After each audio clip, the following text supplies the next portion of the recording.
Last summer, the Humboldt Forum opened its doors in central Berlin. It houses a number of brand new museums and relocated collections from elsewhere in the city. Now, Berliners love to complain about stuff and they love a little bit of controversy. So, to say that this project is the most controversial in the city for the last 30 years or so might be something of a stretch in many people's eyes, but I would say it actually goes much further than that. I would contend that the destruction of the East German or DDR Palast der Republik and its eventual replacement with this weird pastiche of an 18th century Prussian palace is nothing short of a disaster for the city and simply the latest manifestation of an ongoing battle for the very soul of Berlin. A residence of some kind had occupied this spot since the end of the 15th century.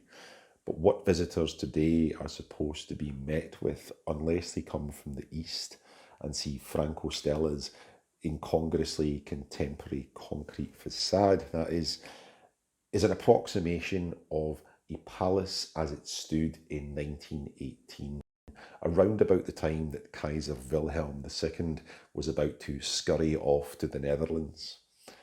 His dynastic Hohenzollern ancestors had ruled Brandenburg, Prussia, and eventually all of Germany for centuries, but their time and their luck had begun to run out.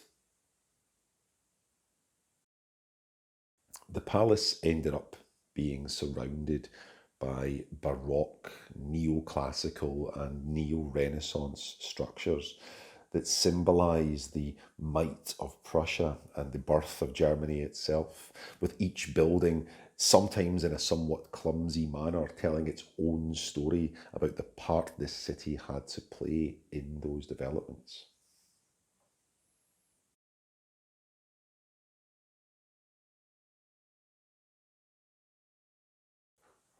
The palace was horrifically damaged during World War II and completely levelled in 1950 by the Soviet and East German authorities.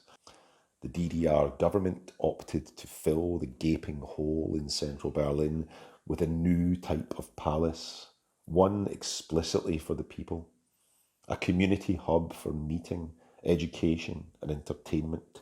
The Palast der Republik was home to the DDR Volkskammer, or parliamentary chamber of the state, as well as a huge congress hall. But what brought the crowds, almost 12 million visitors in the first year alone, were the cultural and leisure facilities. The exhibition spaces, numerous cafes and bars, the youth club, the discotheque, and the bowling alley. It was an example of the kind of statement architecture that had characterised the immediate surroundings for centuries. But unfortunately for some, it was a statement made by a type of regime and in a particular style that decades later was deemed to have no place in such a prestigious location. Not only was the Palais de Republique undeniably attached to a regime that was corrupt, oppressive, and ultimately collapsed, it was also riddled with asbestos. Now, of course, this is not an issue that was somehow unique to that building, but the asbestos had to go no matter what. In 2002, after the asbestos was removed, a motion was finally passed to completely destroy the Palast der Republik. Many years before that decision was taken to completely destroy the Palast der Republik, however, there was already a sense from Western journalists that the building was somehow preposterous and that the people visiting the building, the East German citizens, of course, were too easily distracted by all the drinking and the socialising and the enjoying themselves to notice that the building was supposedly garish and badly designed. This would be a typical reaction from the Western media when it came to viewing the East German experience. And I have to say, it's not a particularly helpful reaction, and it continues years after German unification. During the time of separation, the default Western media view of East German people was often that if they were shown to be somehow enjoying themselves or even simply making the best of what they had, then they were depicted as somehow naive and uncultured.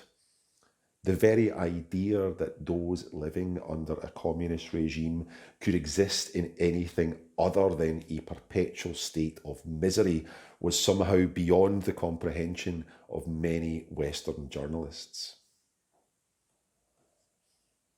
Aside from the Cold War triumphalism, which informed the decision to destroy the Palais de Republique in the first place, is this parallel issue of the motivation to rebuild the Stadtschloss, which now houses the Humboldt Forum.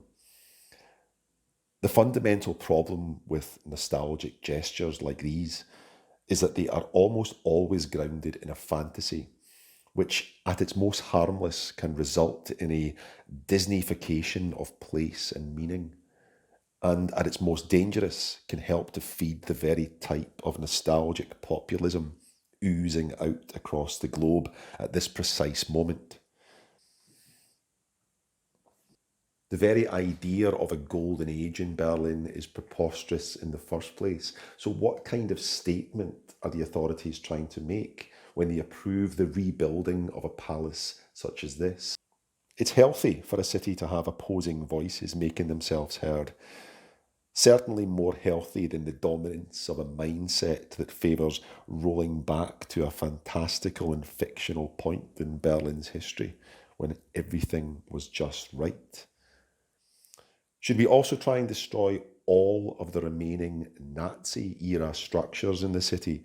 Because they are also symbols of a brutal regime, one that, let's not forget, was far, far more brutal than the DDR ever was. We still use the old Olympic Stadium from 1936, for example.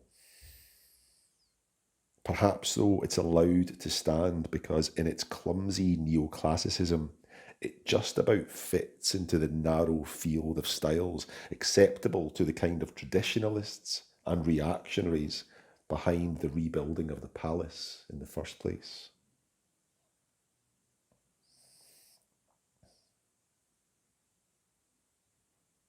There was a very brief period between the removal of the asbestos and the complete destruction of the Palais de Republique when the site was used in exactly the way that it should be. The former People's Palace was used as a showcase for the type of innovation, variety, and freedoms that Berlin excels at today. It was a celebration of the edginess and the avant garde side of the city, much more appropriate, I would argue, than the very narrow minded, one sided depiction of the city that we have at the location today.